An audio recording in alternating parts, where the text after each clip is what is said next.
सोचिए, सड़क पर पानी का एक छींटा और मामला इतना बढ़ जाए कि बात जेल तक पहुंच जाए। वो भी तब जब इसमें एक बड़े क्रिकेटर का नाम जुड़ जाए।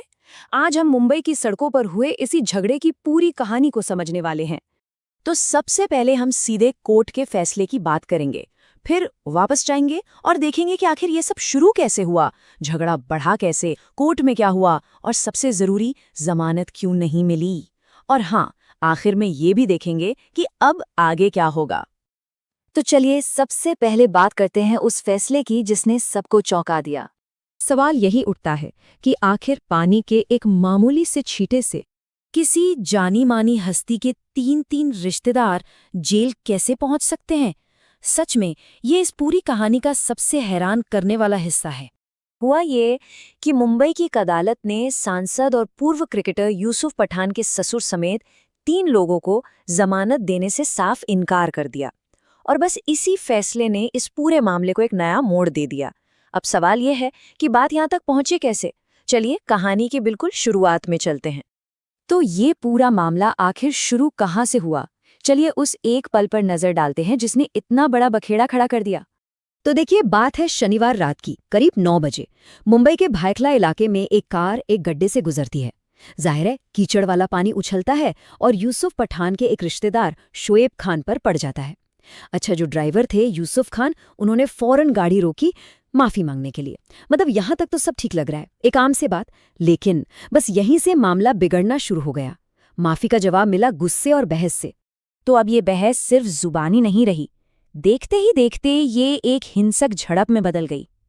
कैसे, आइए समझते हैं।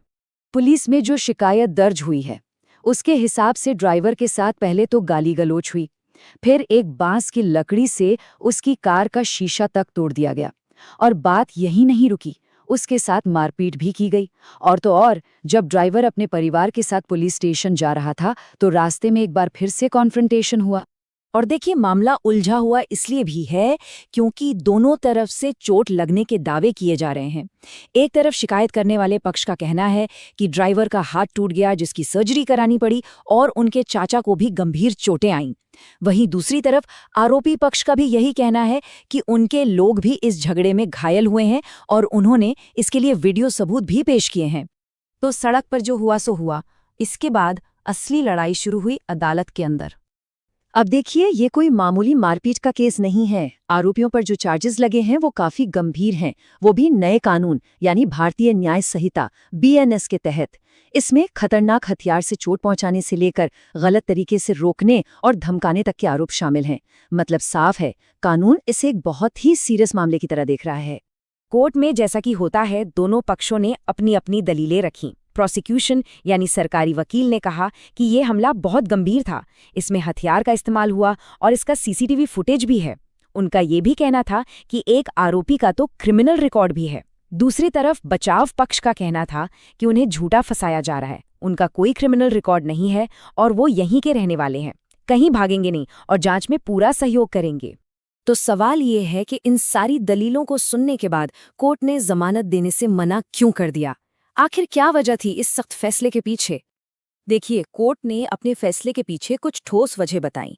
पहली तो ये कि अपराध की गंभीरता को देखते हुए जमानत नहीं दी जा सकती।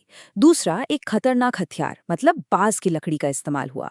तीसरा, जांच अभी बिल्कुल शुरुआती स्टेज पर है। और शायद सबसे बड़ी वजह, कोर्ट को लगा कि अगर आरोपी बाहर आ गए तो गवाहों को डराने धमकाने का खतरा है और कोर्ट ये बिल्कुल नहीं चाहता था। तो कुल मिलाकर कोर्ट का ये मानना था कि इस स्टेज पर जब जांच चल ही रही है तो जमानत देना बिल्कुल भी ठीक नहीं होगा। तो जमानत तो खारिज हो गई। अब आगे क्या, इस मामले का भविष्य क्या है। फिलहाल तो ये तीनों आरोपी आर्थर रोड जेल में ही रहेंगे। पुलिस अपनी जांच आगे बढ़ाएगी और सबूत इकट्ठा करेगी। और हाँ, ये तो लगभग तय ही है कि जो डिफेंस टीम है मतलब बचाव पक्ष, वो इस फैसले के खिलाफ अब किसी ऊंची अदालत जैसे कि सेशंस कोर्ट में अपील जरूर करेगा।